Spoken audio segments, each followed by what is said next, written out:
and welcome to the 10ish Podcast. My name is Nick. I'm Brandon.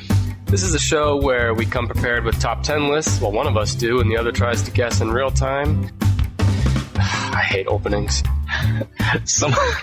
For one of us, you said one of us has prepared a list. I'd say sometimes one of us brings a list. The word prepared is a little strong. Are you saying that to me, or you want that to be in the show?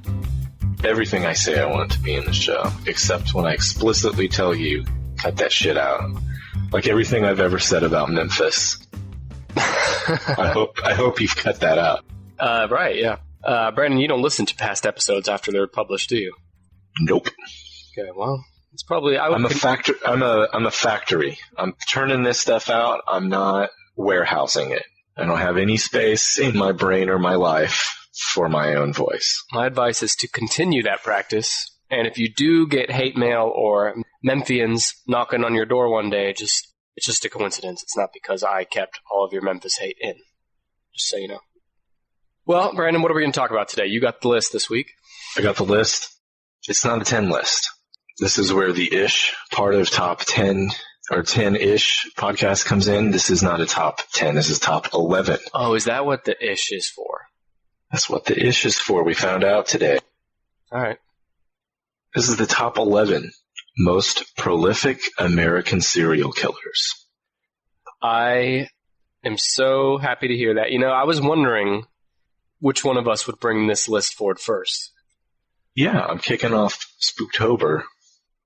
Excellent. With a spooky list. Now, these are the most prolific in terms of proven victims, as opposed to potential.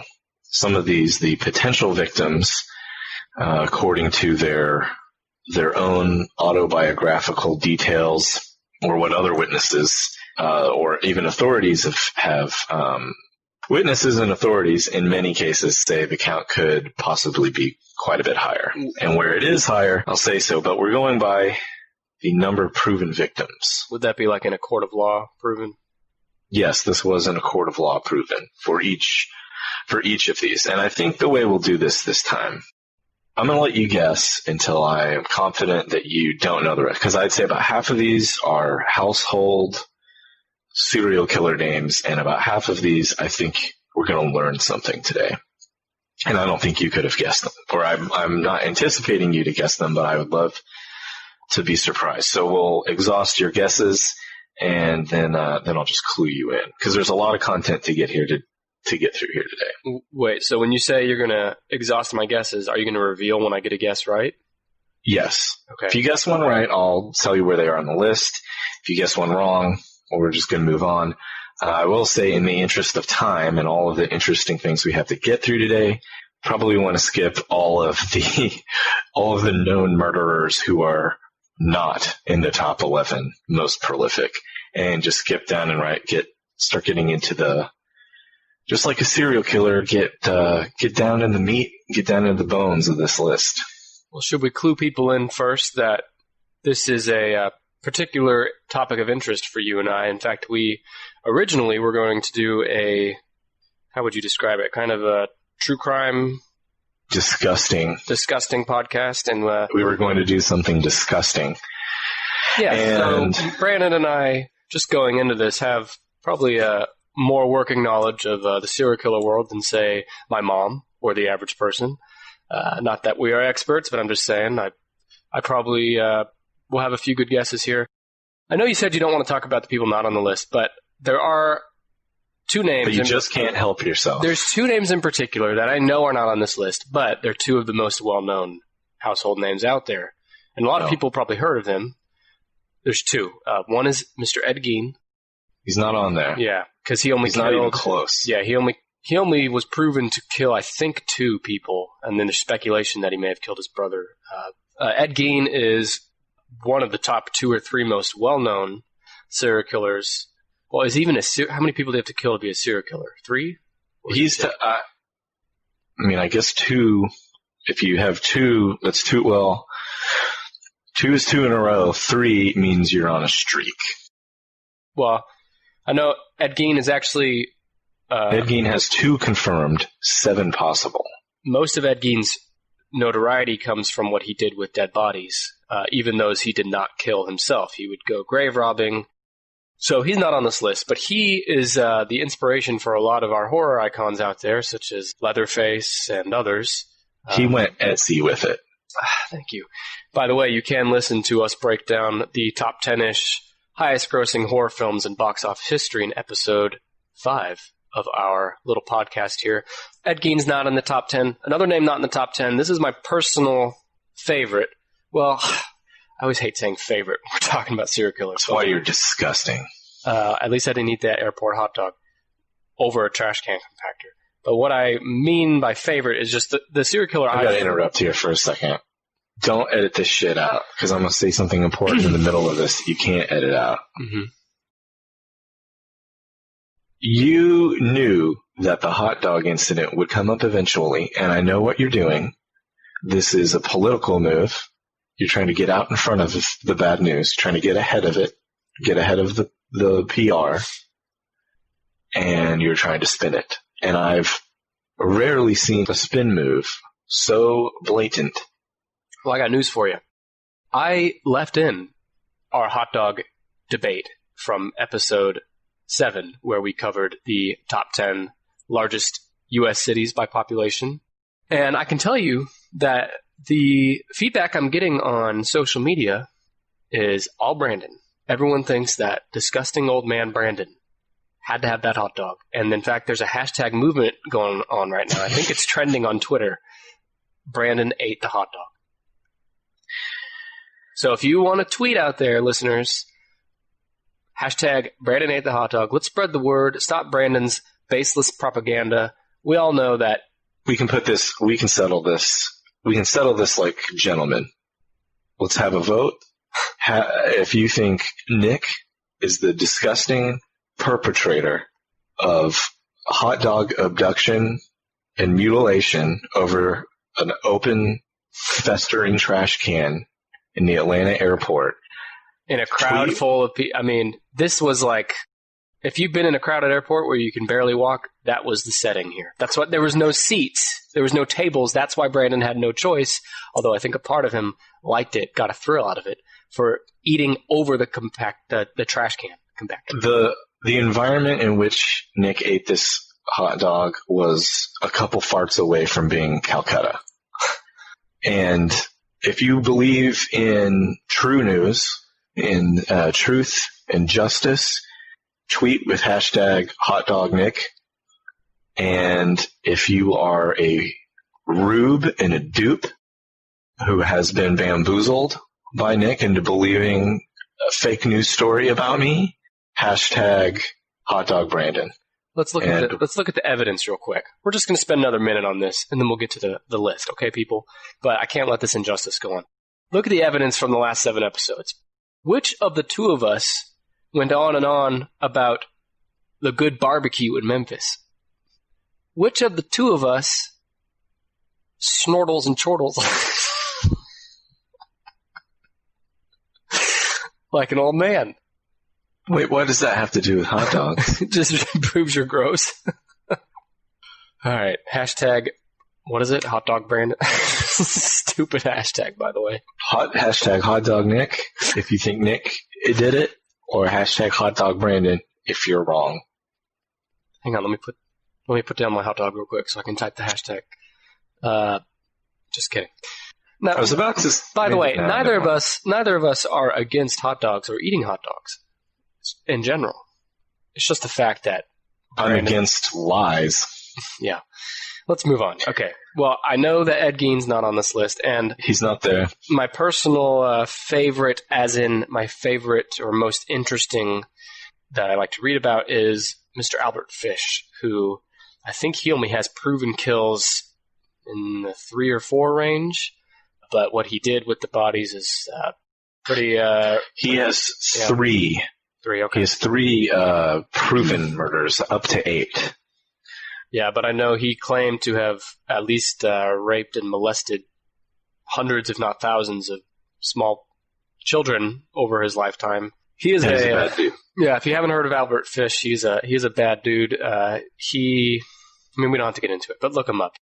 He may not have the body count, but from a weird ass and piece of shit. He's not running a daycare. Yeah, he's up there. Okay, so let's get into the top 11? Why is Top it 11? 11. Why is it 11? Because one of the entries on this list is bullshit. And I'm going by what Wikipedia shows me. I want to be completely transparent and accurate with my data. But number 1 on this list is bullshit. And if you guess number 1, great. We'll discuss it. Otherwise, we'll save it to the end and I'll tell you why number 1 is bullshit. All right, let's pause too and say what is your source here? Is it Wikipedia? It is the Wikipedia listing for list of serial killers in the United States, and I have filtered the list by the number of proven victims. Okay. And Wikipedia, of course, has sources backing up each. There's no possible way Wikipedia could be edited by a madman who just happens to have a computer. Well, by the way, if you do edit and put something wrong, they do have a review process, and someone fixes it back. I'm just saying. What? All right, nerd. Okay. So there's one name that came to mind when you were talking about number 1 being bullshit, and I'll say that name now that I'm thinking of. This person, I think, has only been proven to kill, well, I don't know. I'll just say it. Henry Lee Lucas.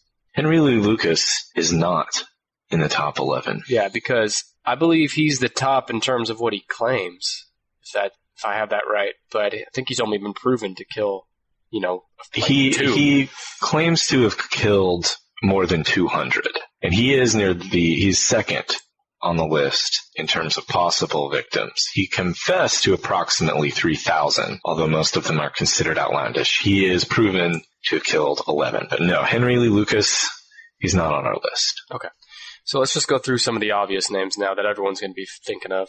I don't think he's number 1, but I think he's somewhere in the 5 to 10 range, and that's going to be Jeffrey Dahmer. Jeffrey Dahmer is not in the top 10 or top 11. His number of proven victims is 17, and that's also the same number of possible victims because he famously gave a couple of interviews and gave a complete confession to all of his crimes. Right. 17, okay. Anything else you can tell us about Mr. Dahmer? No. He didn't really do anything very interesting. But I'll explain for the folks at home who don't know who Jeffrey Dahmer is. He was a shy, mentally ill Minnesota man who, I guess he was gay, not bisexual, right? He was, yeah, but let's clarify on mentally ill. I mean, no, it's not like he lived his life with people knowing he was mentally ill. No, he was as far as the average person was concerned, he was just another member of society.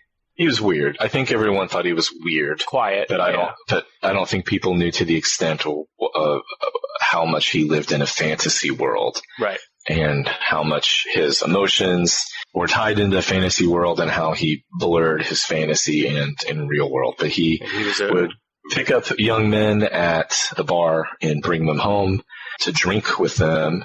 And then he would poison them, or in some cases he injected Drano or liquid plumber into the brain. He was trying to make a zombie. He was trying to make a sex zombie. And so he would kill them and then he would keep them and have sex with them because that's what he wanted. He was what they call a product killer.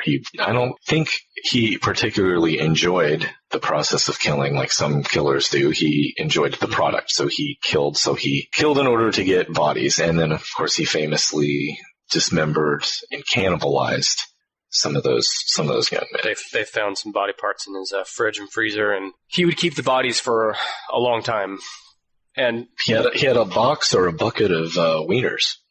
Right. Yeah, and I guess we glossed over Ed Gein, but he was famous for that kind of stuff as well, to a larger extent. But one thing you left out on Dahmer that contributed to, you mentioned he was mentally ill and unstable and lived in a fantasy world. He was also a severe alcoholic, which didn't help matters. It didn't help. But would you say that Dahmer... It rarely does. Might help getting through this podcast. Would you say that Dahmer is number 1 on the list of serial killers? Like, if someone, as far as like famous, when people think serial killer, people that are into that stuff and are not, just the average person, serial killer, I think Dahmer's kind of the poster child. I think he is. I think if the more you read about these characters, the more you may have sympathy is a very strong word, but the way you may feel for someone like Jeffrey Dahmer for knowing that he was extremely mentally ill, and I believe after he was treated for his mental illness in prison, he was relatively normal. But no, a lot of these guys are just real bad dudes. Yeah, and so why don't we, when we go through these, let's give, you said the body count already, but let's also give the years they were active, or at least the year they were caught. Oh, I've got it. Wait, for Jeffrey Dahmer? I'm pretty sure Dahmer was caught in 91. He was caught in 91. He was active from 78 to 91. Yeah, but he was murdered in prison by inmate Christopher Scarver. Real quick on his years active, his first kill was in 78, but that, I think he had a dry spell after that. Most of his murders were like in a 2 or 3 year span. Right. He was almost caught at one point because one of his victims, who had a hole drilled into his head with acid in it, had wandered out before dying onto the streets of Milwaukee. Dahmer caught him out there, told the police that had been called that he was his boyfriend and he was drunk, and then the police escorted Jeffrey and the man with the hole in his head back to Dahmer's apartment, where he was then killed. And I do have to think a little due diligence on behalf of the Milwaukee Police Department would have revealed that this half-naked young man had a hole in his skull. Probably shouldn't be sent back where he came from. Okay, so why do you think it is that you agreed with me that Jeffrey Dahmer is probably, if not number one, then at least like number 2 or 3 of the poster children for serial killers when he's not even in the top 11 on body count? I think because of the exceptionally macabre state of his home, and was highly publicized photos and imagery from in and around his apartment of his victims, as well as the idea of cannibalism. Killing someone is, it still makes the news and it's a headline, but very few of these guys, or women, I guess I should say, go on to eat their victims. And I think it's the eating part that propelled him into the national spotlight. And I'll add, too, that it was relatively recent. 90s is pretty late in the serial killer genre. Just because you don't really see serial killers as much these days because of whatever reasons. Technology probably near the top of the list on that. But I'm going to guess that Dahmer is one of the most recent, if not the most recent, heavy hitter, big name. Well, he's not on your list, I guess. But he's not on my list, but there is someone who was active more recently and caught more recently. Should I move on? Start guessing. There's a lot, like I said, there's a lot to get into. John Wayne Gacy. John Wayne Gacy is on the list. He is number 5. He has 33 proven victims. The number of possible victims is one more at 34. So John Wayne Gacy, I think he's also one of the most famous or well-known serial killers, but I'll explain for the folks at home who've never heard of the Killer Clown, Pogo the Killer Clown. John Wayne Gacy raped and tortured at least 33 teenage boys and young men between 1972 and 1978 in Cook County, Illinois. Oh, and he also murdered them. I don't know why the word murdered got left out of my notes. Now, all of his murders were committed inside his Norwood Park ranch house, and those victims were brought to his address by force or deception. All but one of them were murdered either by asphyxiation or strangulation with a makeshift tourniquet. He buried 26 of those victims in the crawl space of his home. 3 were buried elsewhere, and 4 more were he dropped them in a river. He was sentenced to death in 1980 for 12 of those killings before he was finally executed by lethal injection in 1994. And he was known as the Killer Clown because of his charitable services at fundraising events, parades, and children's parties, where he would dress as Pogo the Clown or Patches the Clown, characters he had devised. And I've heard once among the clowning community, it's true that face paint featuring sharp lines and angles is discouraged. I guess most children's clowns use round or curved patterns to the paint because angles and sharp points in the paint seem to be more aggressive or scary to children. And it is worth noting that if you Google picture of John Wayne Gacy clown, or if you Google Pogo the clown, you will see a picture of him. Oh, it's terrible. In his clown makeup, he has 2 blue triangles over his eyes that end in high points near the top of his head. And he has a very wide Ronald McDonald red smile that is pulled into 2 very sharp points onto his cheeks. So it's just interesting that even in his clown makeup, he is aggressive and creepy. Yeah, but how much of that is because of what we know? Like if you just seen this clown for the first, I mean, most clowns are creepy. I was going to say, if I had never heard of him before and just saw this picture, I'd be like, well, unless this clown has inflatable boobs, I don't want to have anything to do with it. Yes, sir. So yeah, he was a bad dude. I will say for this list, there's a lot of these guys that are extremely well known and extremely well researched. Even if you just went and read the wiki page, you're going to be way better educated than we would ever have time to do in this short podcast. So I will say, with some of these big heavy hitters, I'll give the big highlights, I'll have a quick discussion, but the really interesting ones on this list, I think, are those that we don't know about and have not yet been researched or discussed in great detail. Yeah. It's interesting with him, too, because he was a very prominent member of his community. He owned some Kentucky Fried Chickens. Yeah, I believe he had some of that, some Kentucky Fried Chicken for his last meal, too, on death row, if I'm not mistaken. Yeah, he was kind of the, fear of clowns and clowns being creepy, and it's been all kinds of movies and books on clowns since then. I think Gacy was kind of the start of that becoming a mainstream thing. I'm sure there's always been small groups of people afraid of clowns forever, but I'd say when Gacy hit the news, that came. He sure did. It wasn't a good press day for clowns. What year was he caught and killed? It makes it sound like as soon as they got him, they just shot him right there. He was caught in December of 1978, and he died. He was put to death by that lethal injection. Was the lethal injection... In 1994. Was the lethal injection liquid KFC? I'm going to look that up right now. I don't think so. Oh, I can tell you what he had for his last meal. He was allowed a private picnic on the prison grounds for his family. For his last meal, he ordered a bucket of Kentucky Fried Chicken, a dozen fried shrimp, French fries, fresh strawberries, and a Diet Coke. Got to keep his figure before his death on the Diet Coke there. He was a portly gentleman. He was a great big fat person. Do you know what his final words were? Something like "kiss my ass" or something. It was "kiss my ass." Yeah.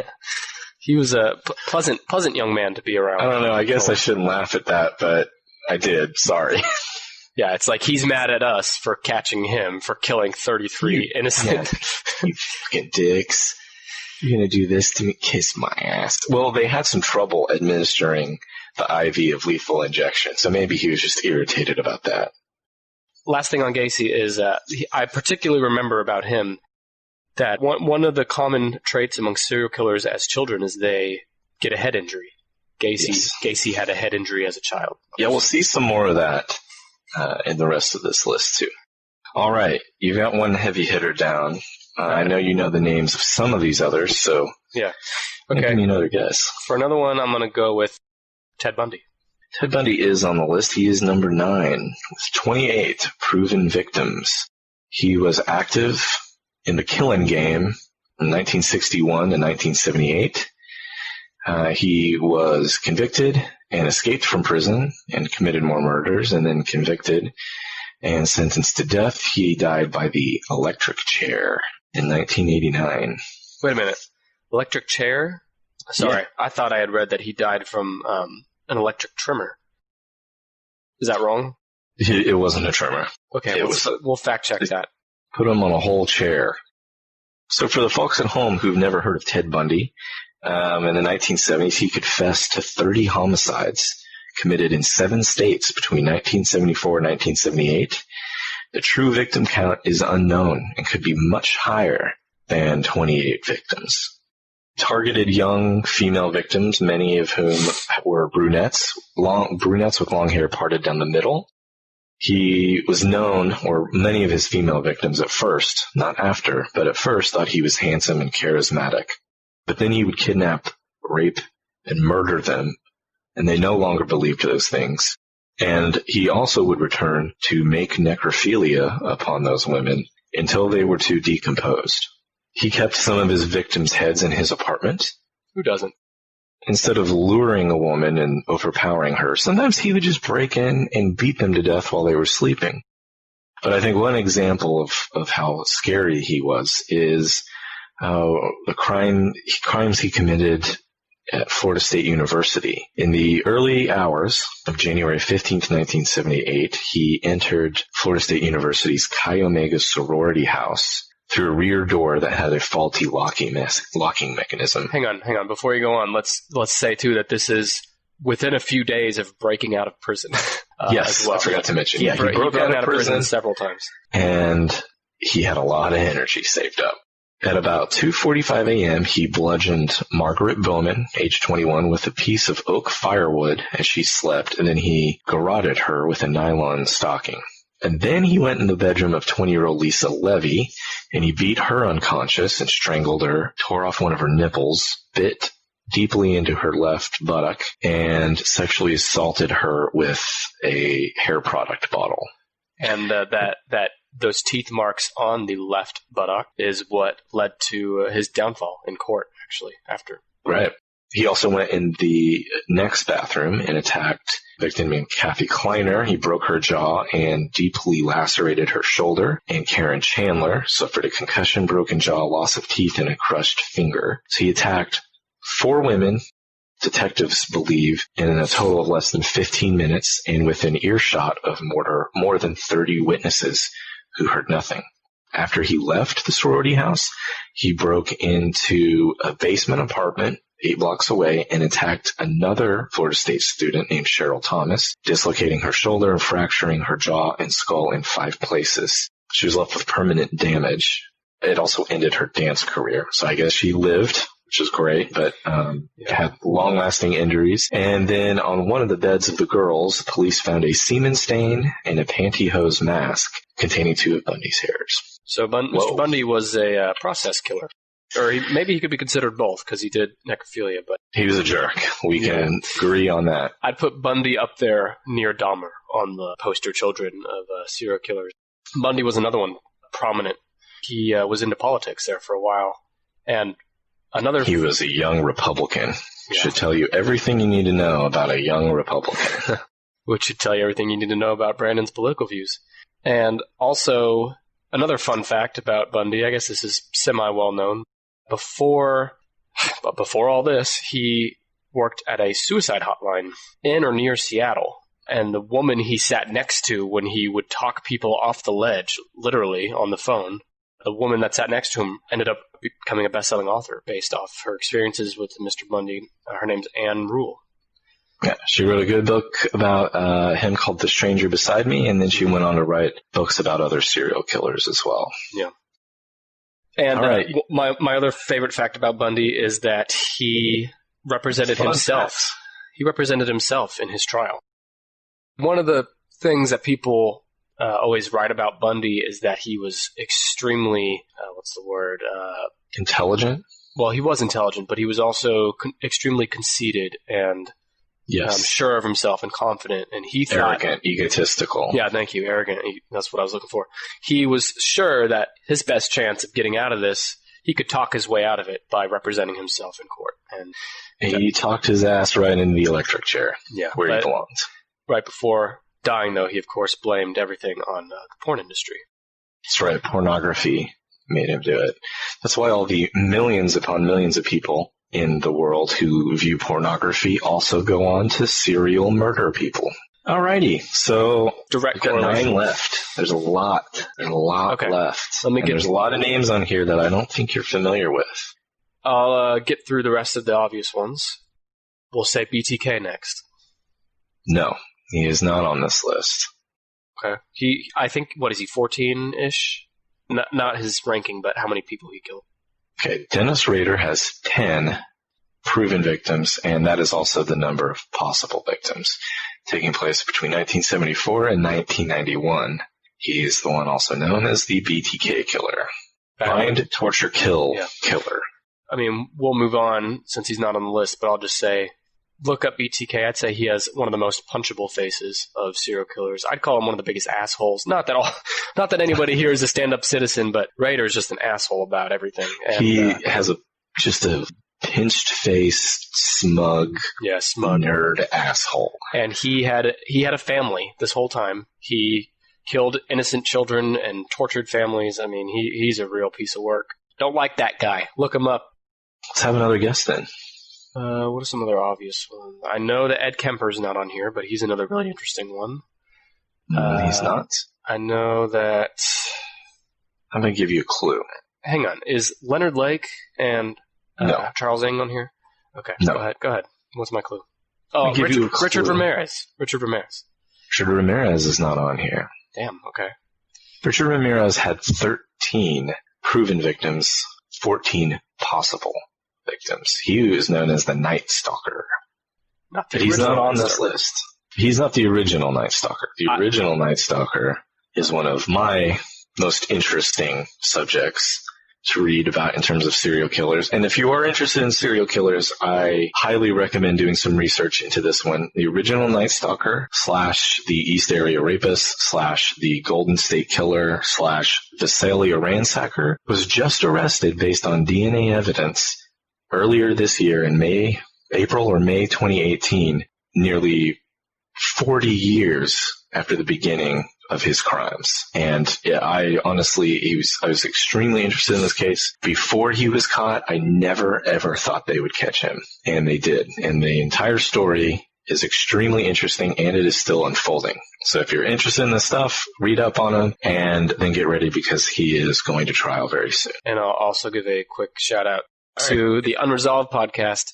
Their first episodes, a great series on the original Night Stalker before he was caught, but it's still a great listen. Recommend that. Yes. Who was I talking about? Shout out to Leonardo DiCaprio. Yeah, shout out to Mel Gibson. And for Richard Ramirez, I just wanted to say on him real quick. Be careful shouting out to Mel Gibson. Why? He's still hot button. Is he? Okay. Sorry, people. Didn't mean to press your hot button. But Richard Ramirez, quick comment on him. I'd call him one of the scariest serial killers in terms of he was... The dental hygiene. There's that.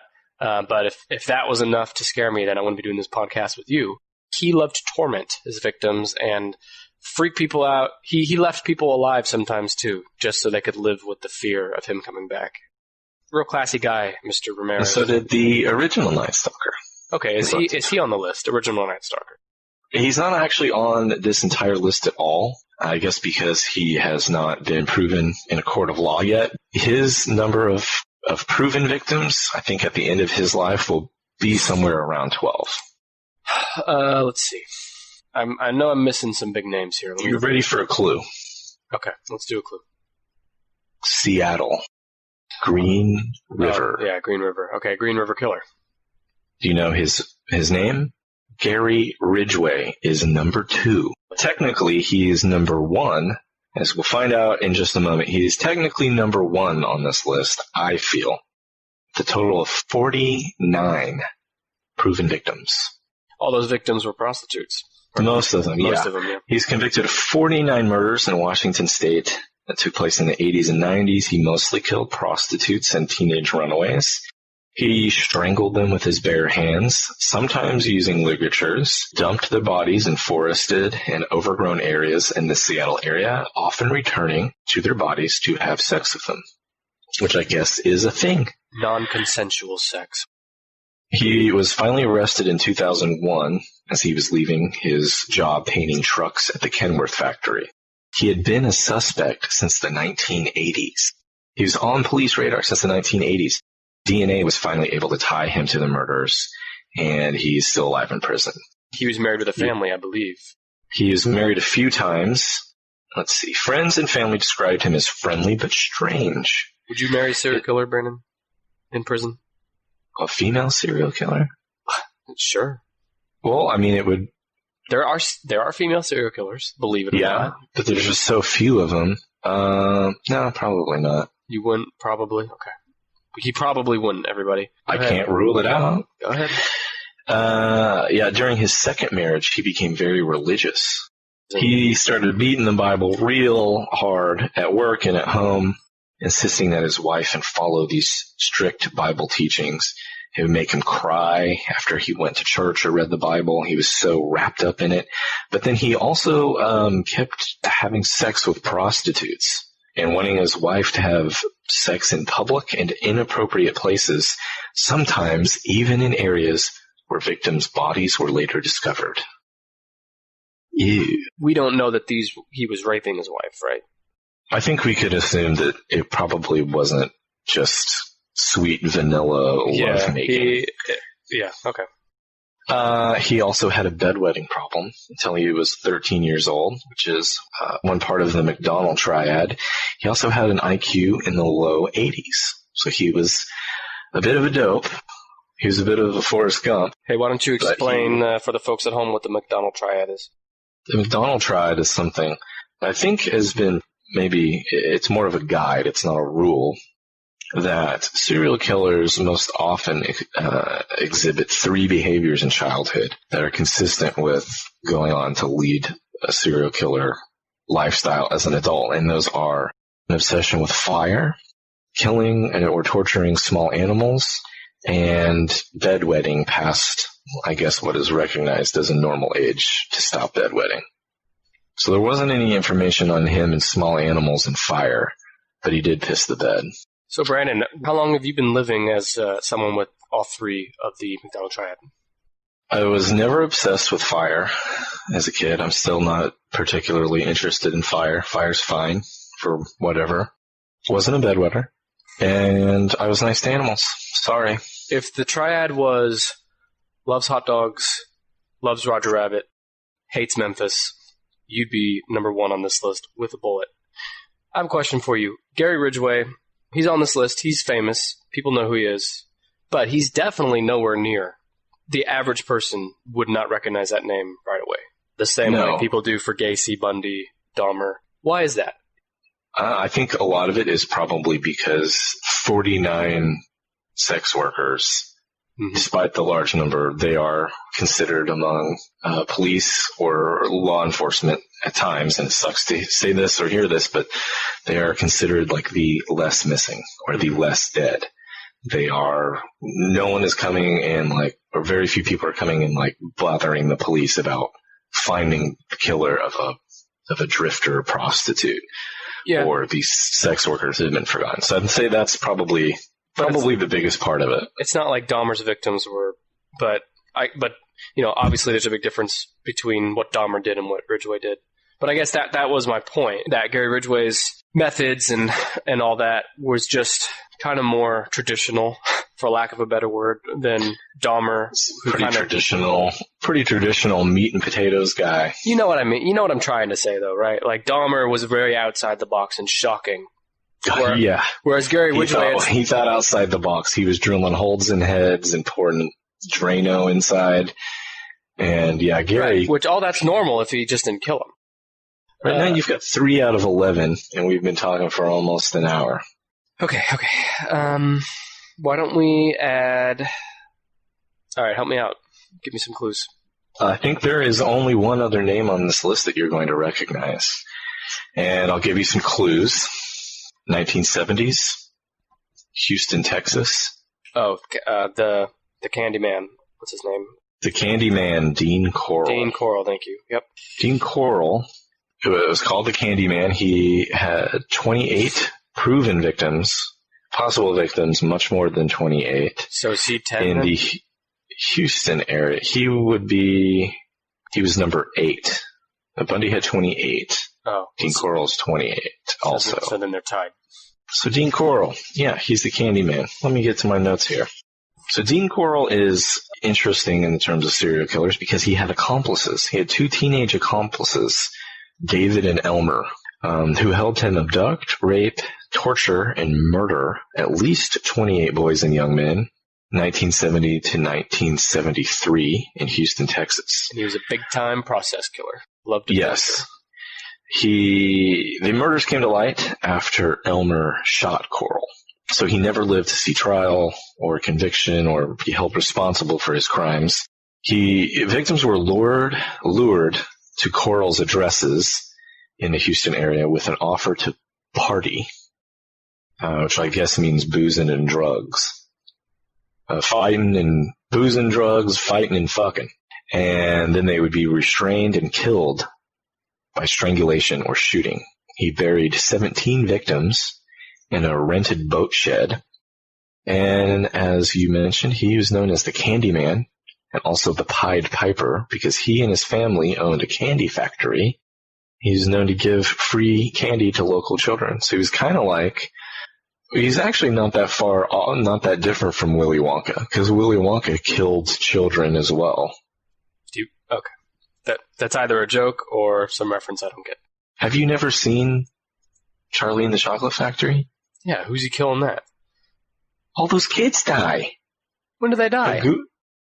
Augustus turns into a giant blueberry and floats up to the ceiling.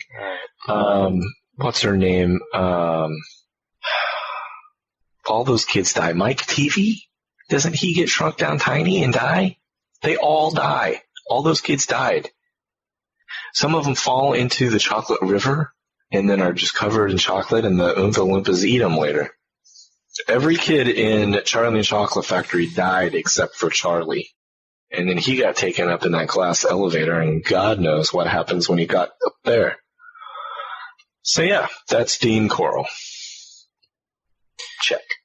Another one who the average person wouldn't know about. I find this list kind of similar to our highest grossing horror films list in episode 5, where all the heavy hitters that everyone knows, like Michael Myers and Jason and Freddy Krueger and Leatherface, none were in the top 10 or 20. And all the heavy hitters here, not all, but some of the heavy hitters like Ed Gein, BTK, Dahmer, Richard Ramirez, Ed Kemper, Original Night Stalker, none are in the top 10 here either. It's interesting. And then some of these people that are either somewhat known, like Dean Coral, or very little known, which we haven't even got to, but you've hinted at, are higher. It's just kind of, I just find it fun. It all has to do with media coverage. I mean, I think at the end of the day. A lot of the rest of these occurred before media coverage. Mm-hmm. Okay. But they're all interesting in their own way, and at this point... There's no Panzer M, is there? No. You don't know. I'll tell you what. All right. I'm going to start going through the rest of this list. If you have heard the name of any of the rest of these, I'll take those points out of my total. Oh, we're keeping score. Have we been keeping score every episode and I just didn't know? I've been mentally keeping score. So number 11 on this list with 25 proven victims... fellow goes by the name of Juan Corona. He was active in 1971, 25 proven victims, possibly more, sentenced to life in prison. There's media coverage during that. 70? Well, you'll also learn that he killed the less dead as well. He murdered 25 migrant farm workers, found buried in shallow graves in fruit orchards in Sutter County, California in 1971. He's still alive in prison.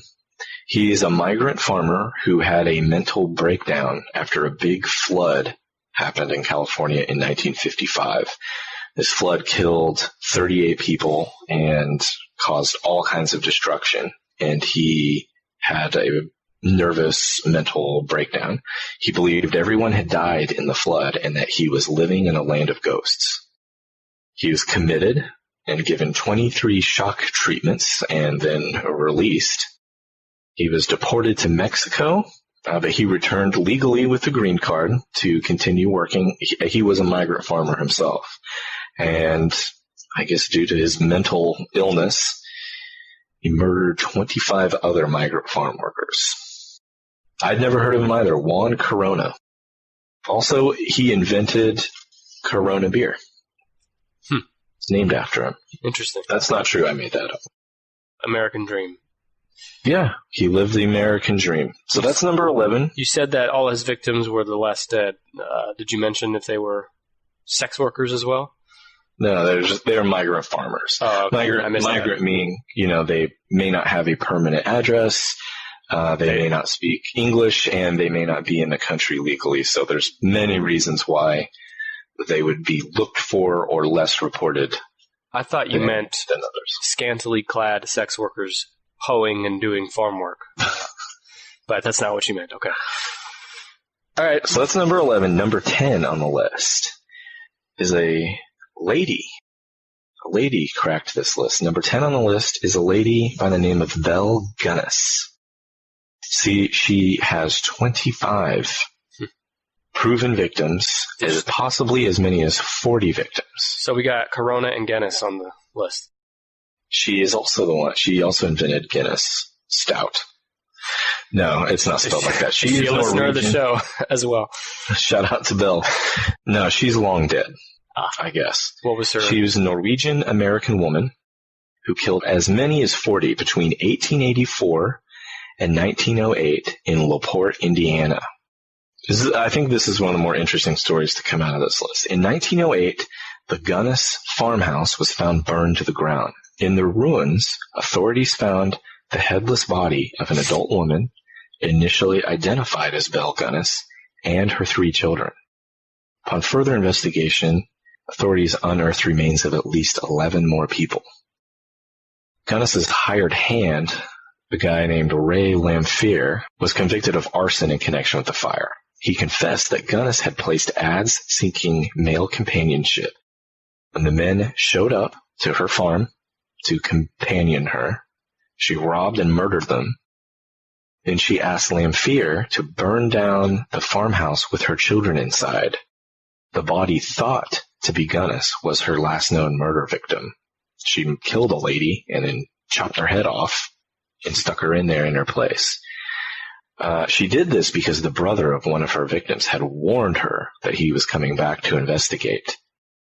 So she killed another woman, chopped her head off, killed her 3 children or allowed them to be burned alive inside their house, and she was never seen again. Her whereabouts are unknown. She is the only killer on this list who presumably got away with it. It's interesting, a woman killing mostly women, right? Or children? No, she killed men. She killed her own 3 children as part of her escape. But she would put ads, I guess, in the paper. I guess maybe not on Facebook. She would place ads in the paper saying, I need a male companion. I guess that means, I'm DTF. And these guys would show up, also DTF, and she would rob and murder them. And she kept on doing it. I mean, I guess that was a pretty good racket for her until she had to murder her kids and burn her house down. Yeah, sometimes it's just the price you pay for fame. So that was number 10, Belle Gunness. Number 9. Wait, let's pause and just comment that I think the most famous female serial killer, off the top of my head at least, is Eileen Wuornos. And I'm looking here now, and she killed 7. It's another big name. And by the way, when you were talking, I thought of another heavy hitter that some listeners are probably yelling at me right now to guess, but I'm going to guess that he's not in the top 10, and that's H.H. Holmes. He's not. Yeah. How many confirmed did he have? I think it was only a few confirmed. I think most of his notoriety is claimed. His 9 confirmed kills. Okay. But more than 27 possible. Yep. And he was convicted of only 1, but definitively tied to 8 more. He confessed to a total of 27. Yeah, and he, listener of the show, Leo DiCaprio, has a big movie coming out about Mr. Holmes very soon, so he'll be even more famous shortly. We got tied for 8, Dean Corll, Ted Bundy, right? Number 7 is Felipe Espinosa. Felipe Espinosa, 32 proven victims, total 32 possible. Let me tell you about this guy. He was a notorious Mexican-American murderer who killed an estimated 32 people in Colorado Territory in the summer of 1863. He's considered to be one of America's first serial killers. During his reign of terror, he sent a letter to the territorial governor, John Evans, and said he intended to murder 600 gringos, including the governor himself, if he and the other members of his gang were not granted property and 5,000 acres in Conejos County, where they once were. But they didn't do that, so he murdered a bunch of people. And a legendary tracker, Tom Tobin, was enlisted to join the search for Espinosa. After a few days, Tobin found the outlaws' camp and had a brief gunfight and shot him. And then he cut his head off. There's a lot of head cutting off here. Espinosa cut the tracker's head off? The tracker cut Espinosa's head off. Was there a reward for this? This is like totally an Old West movie. Yeah, well, we're about to hear some more messed up Old West stuff. Back in the day, they had no problems lopping off the head. If they needed proof of something, they'd just be like, oh, grab his head. There's not much more than that. I'm sure he's more interesting than the Wiki article would lead one to believe, but it was pretty short. So that was number 7, Felipe Espinosa. Number 6, Bill Longley. Have you ever heard of Bill Longley? Wild Bill Longley? Yeah, sounds familiar. He also has 32 proven victims and 32 possible victims killed between 1869 and 1878. Wild Bill Longley was a racist gunfighter who killed unarmed slaves and Mexicans. So, what year did you say? It was between 1869 and 1878. He was an Old West outlaw and gunfighter, noted for his ruthless nature, speed with a gun, quick temper, and unpredictable. Any one of these things, outlaw, gunfighter, ruthless nature, speed with a gun, quick temper, unpredictable demeanor. Any one of those would make for someone who's kind of a pain in the ass. And this guy's got them all. What does the Wiki article mention? And how was the ass? Presumably pretty good. Presumably a hell of an ass. All right, go ahead. So that's it. That's it about him. He, not a lot is known. He was a bad dude. Wild Bill. How do you confirm these killings back in the Old West? With heads. You're telling me he carried around, 30-something heads? I guess. They seem to use heads as currency back then. Brandon, I guess that's how they did it. What do you think would happen now if you went up to your local Walmart and they said that'll be $30 and you threw 30 heads up on the counter and said, there you go? You think what happened? Someone got caught making meth in a Tulsa Walmart a few years ago. I gotta think we're not too far off from someone bringing a severed head into Walmart. I gotta look into this. I gotta look into how this would affect inflation and the economy.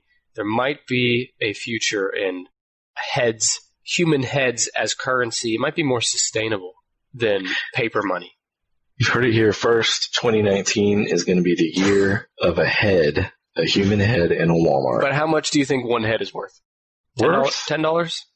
To who? What is the exchange rate for a U.S. dollar compared to one decapitated head? An economy is based on supply and demand. There is an extremely small supply of severed heads.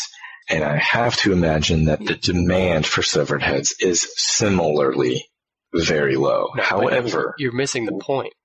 However, those individuals who desire a head will place a very high value on it.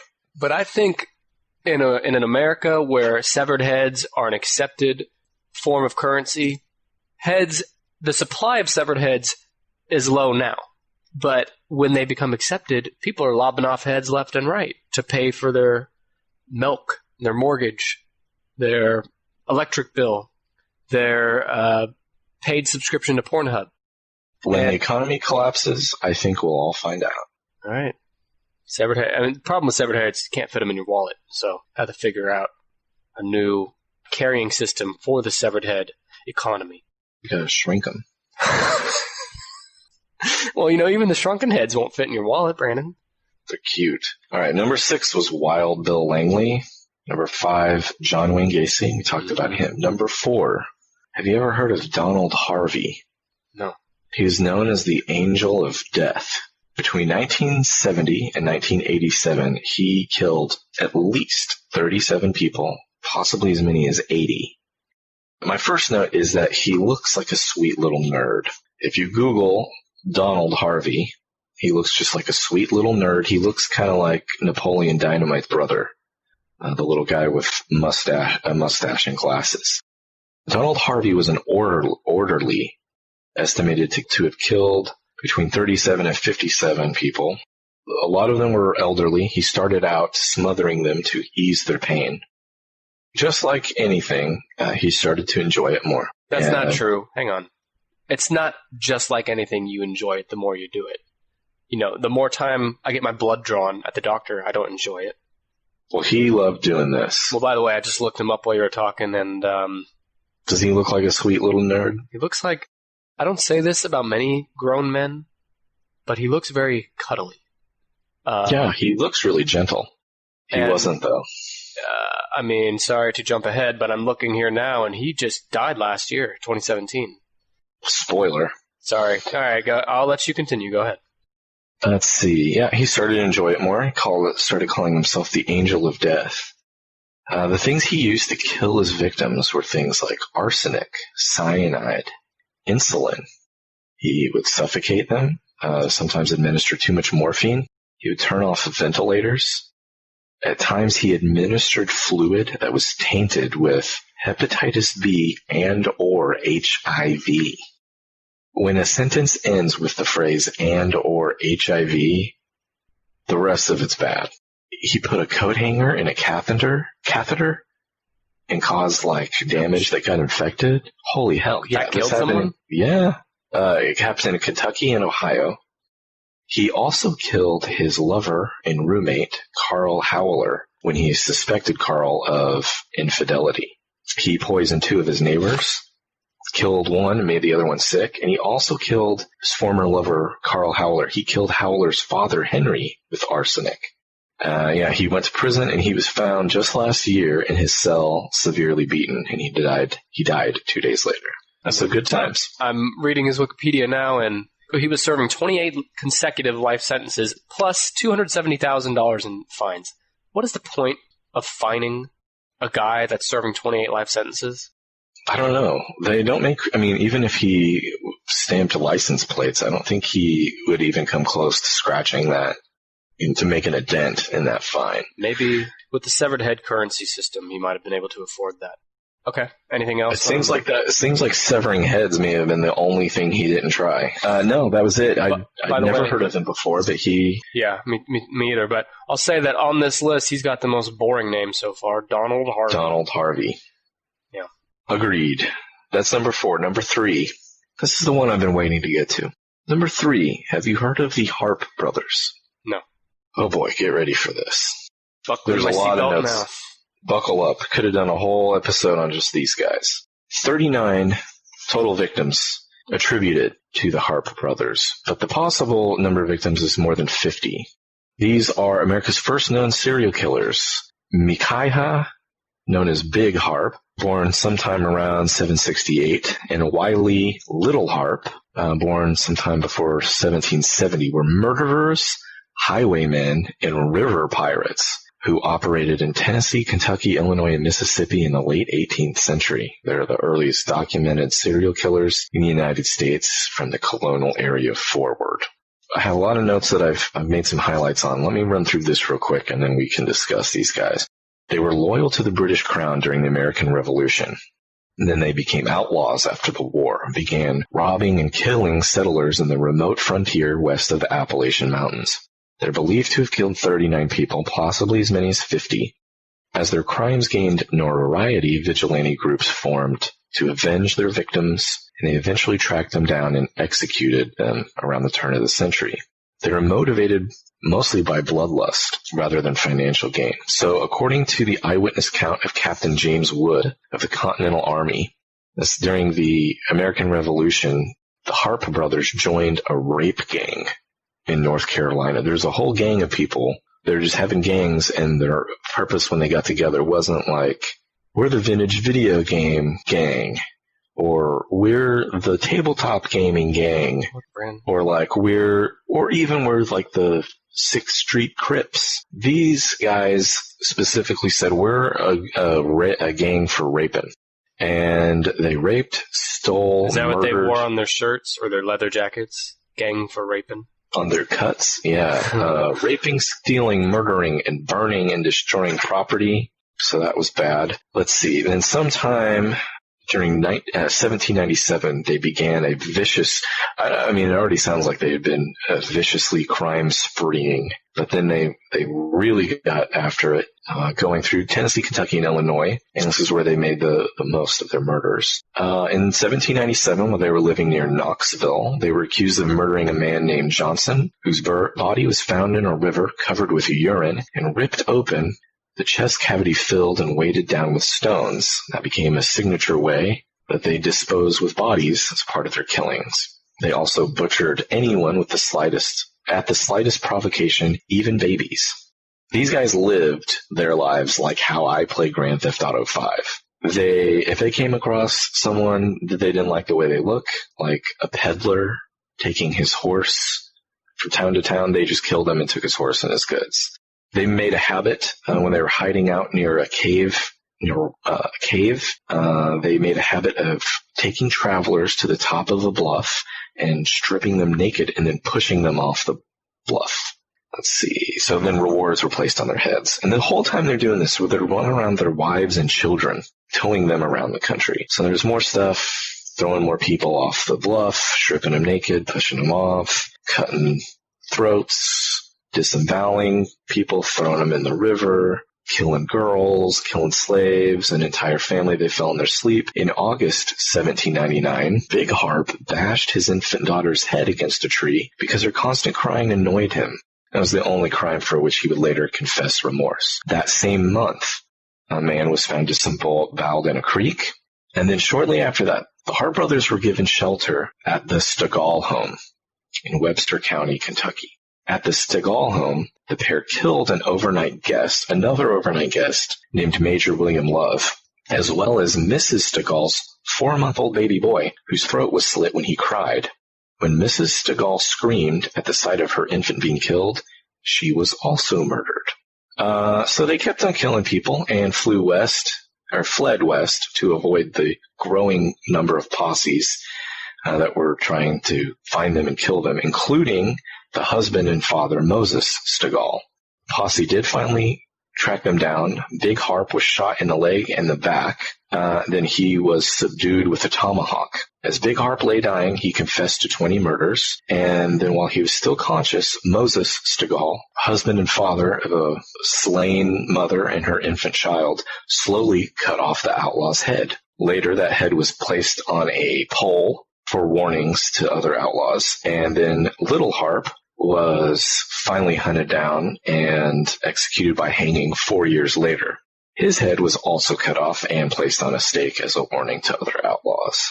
That is some heavy shit. Was Big Harp seems like the worst one. These guys, there's a lot of jokes that can be made about, some of the stuff that went on, but man, these guys were just wild, savage, murdering beasts. They didn't have like an MO, like we're killing hookers or we're killing whatever. They just killed people they ran into over the course of being They killed anybody who annoyed them or antagonized them or confronted them or even cried in their vicinity.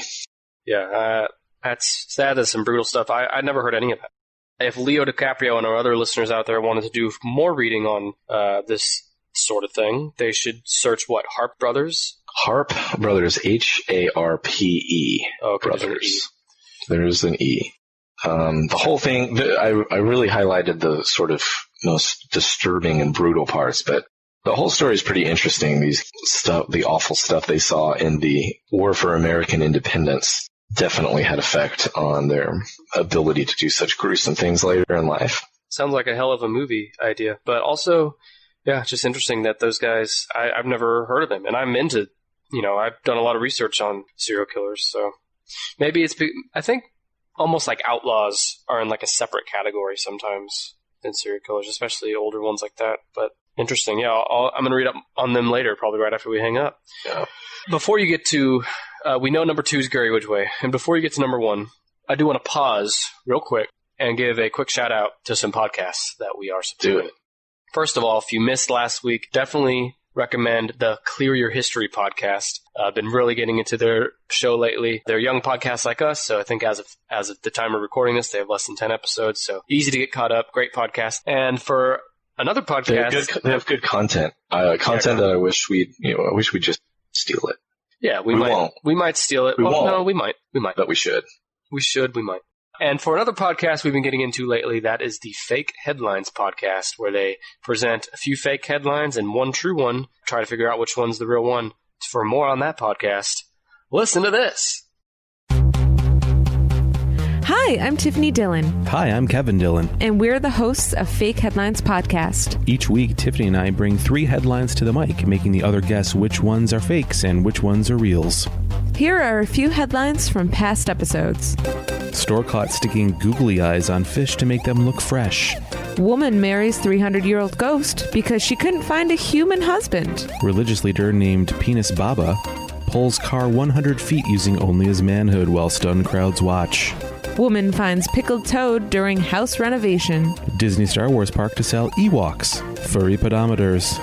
Which articles are real and which ones are fake? Catch up now on Fake Headlines Podcast. We're available on Stitcher, iTunes, Google Play, Spotify, Laughable, or wherever you get your podcasts from. You can also go straight to fakeheadlinespodcast.com. Follow us on Twitter at FakeHeadPod or Facebook and Instagram at Fake Headlines Podcast. Bye. Brandon, do you want to go through the top 11 here real quick before we hit number 1? Sure thing. Number 11 on the top 11 most prolific American serial killers was Juan Corona with 25. Number 10 was Belle Gunness, the only woman on the list and the only one to get away scot-free, except for her tortured, I assume, conscience, Belle Gunness with 25. Number 9. Sexist pig. Only one woman. God, you disgust me. Number 9, Ted Bundy with 28. Number 8, Dean Corll, also with 28. Number 7, Felipe Espinosa with 32. Number 6, Wild Bill Longley, also with 32. Number 5, John Wayne Gacy with 33. Number 4, the sweet little cuddly angel of death, Donald Harvey with 37. Number 3, the Savage Hart brothers, 39 victims. And number 2, Gary Ridgway with 49. And number 1, and total bullshit on this list, the Philadelphia Poison Ring. The who? Exactly. The Philadelphia Poison Ring is a murder-for-hire gang led by Italian immigrant cousins Herman and Paul Petrillo.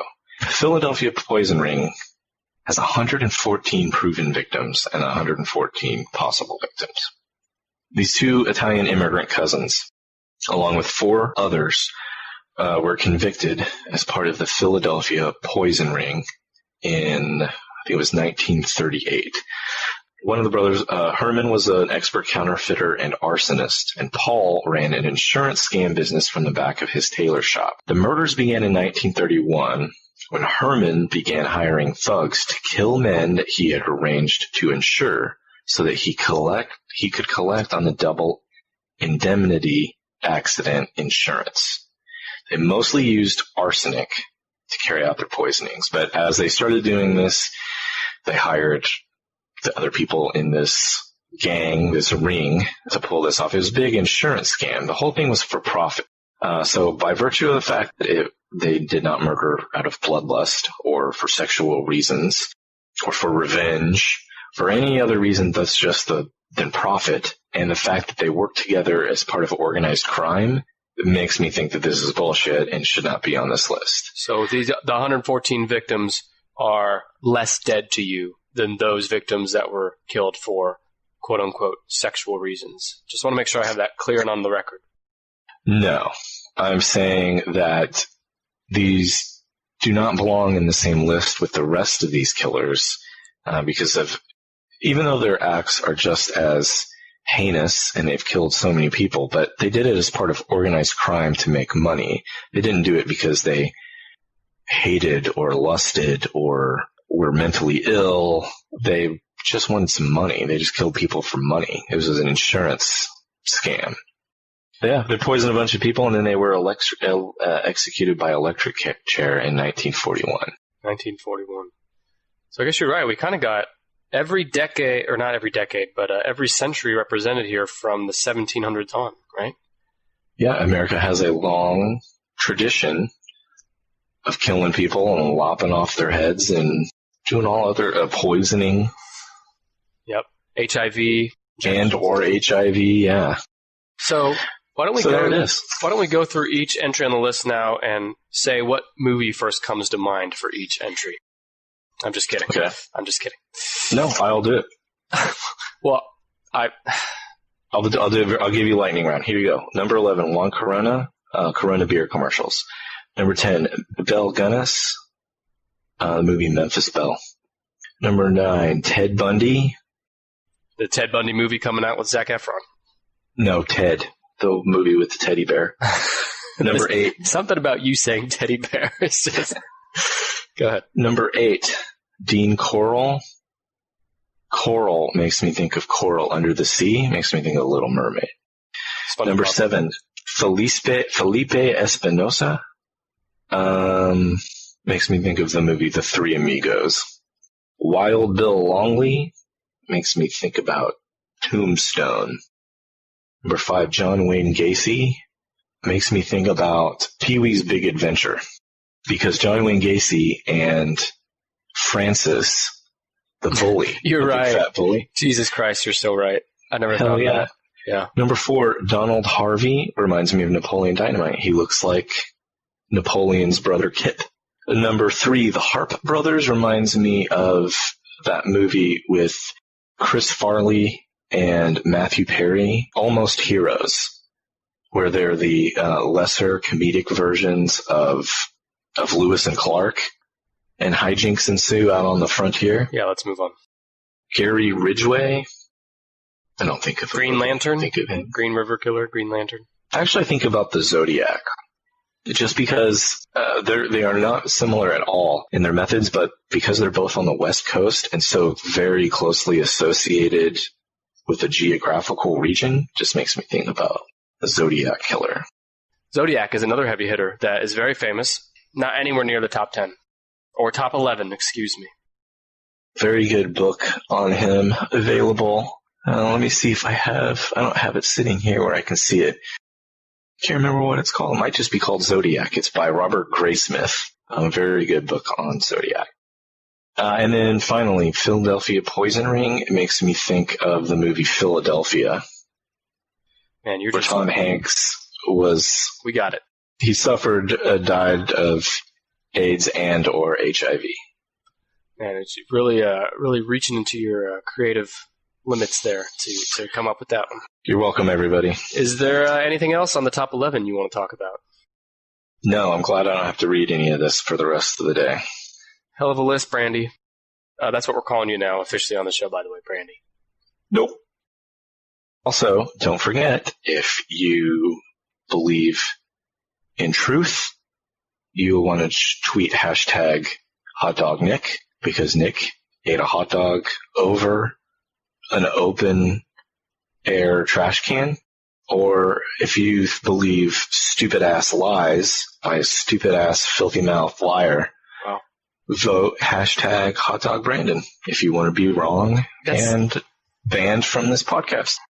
Twitter.com/tennispod is where you want to go to vote and to voice your belief that Brandon is the more gross one who ate the hot dog over the trash can. You can also follow us at TennisPod on Facebook and Instagram. And last plug, if you haven't already, please go to Apple Podcasts, rate us 5 stars, write a review, include in your review. Don't do it. Don't include in the review. I was going to say, including your review that you enjoy our show. Oh, no. Include hashtag hotdognick. Okay. Not the right place for that. But anyway, thank you, Brandy. Thank you, listeners. Should we sign off now? Yeah, thanks, hotdognick. All right. Just like the victims of our serial killers, oh, God. This podcast is going off the air.